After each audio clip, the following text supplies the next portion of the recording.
And now we will continue with Zeus' struggle against Typhoon.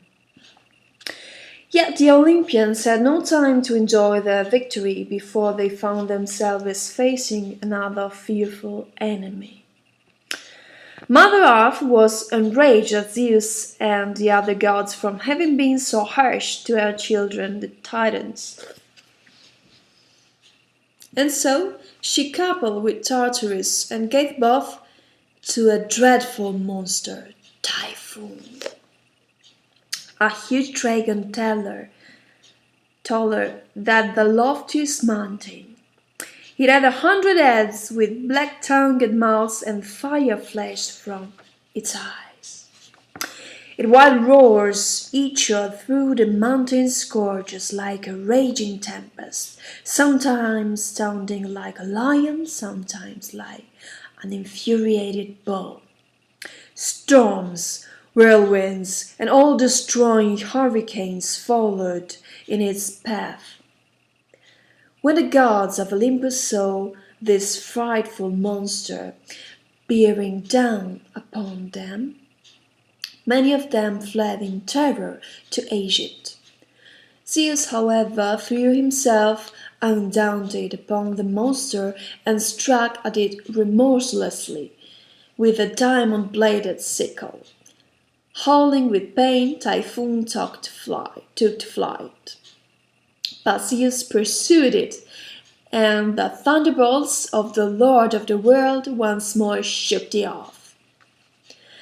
Wherever Typhoon passed, it left destruction in its wake. The whirlwinds and the hurricanes left nothing standing.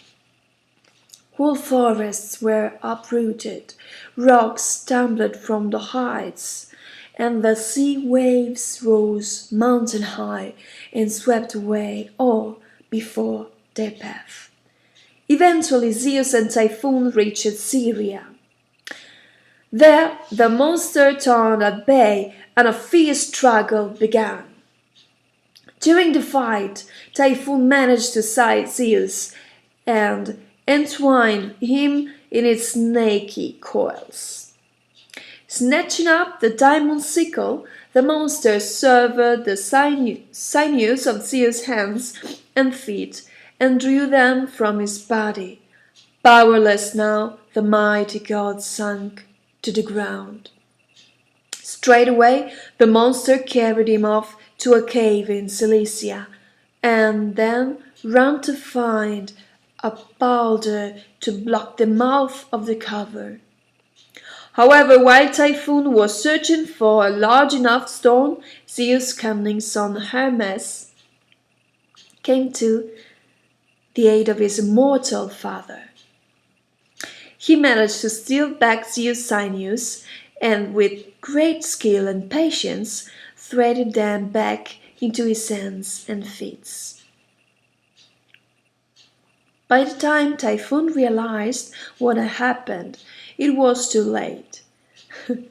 Zeus launched a pitiless rain of searing thunderbolts upon the monster, which had fled howling, leaving a path of destruction in its wake as it dragged itself to safety. On reaching the mountains of Thrace, it turned once more in desperation, and the peaks were dyed scarlet with the blood of its wounds.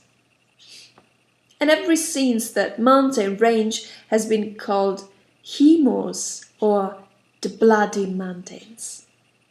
Finally, the hunted monster reached Sicily, where Zeus hurled 100 thunderbolts upon it and burned up all its heads in a single stroke. The monster sank to the ground, its snaky coils wrapped in flames. To make sure of his enemy, Zeus heaved a whole mountain down upon Typhoon, but the fire which consumed the monster broke through to the mountain's peak and formed a volcano. Sounds familiar? Etna is its name, and it has burned to this very day. Even from where he lies buried, Typhoon can still spread terror and destruction.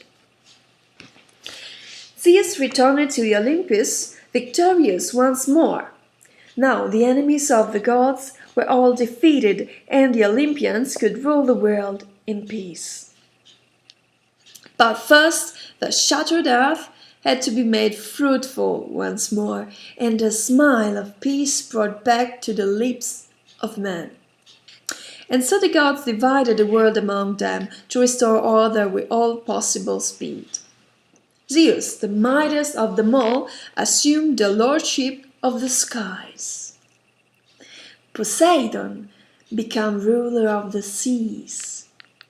And Hades, or Pluto, as he was also called, inherited the kingdom of the underworld, where the souls of the dead are taken. The earth, with all its fruits, became the realm of Demeter, while Hera was both queen of the sky and protector of the marriage and giver of children to men. Many other gods also lived on Olympus, but over them all was Zeus, ruler of gods and men.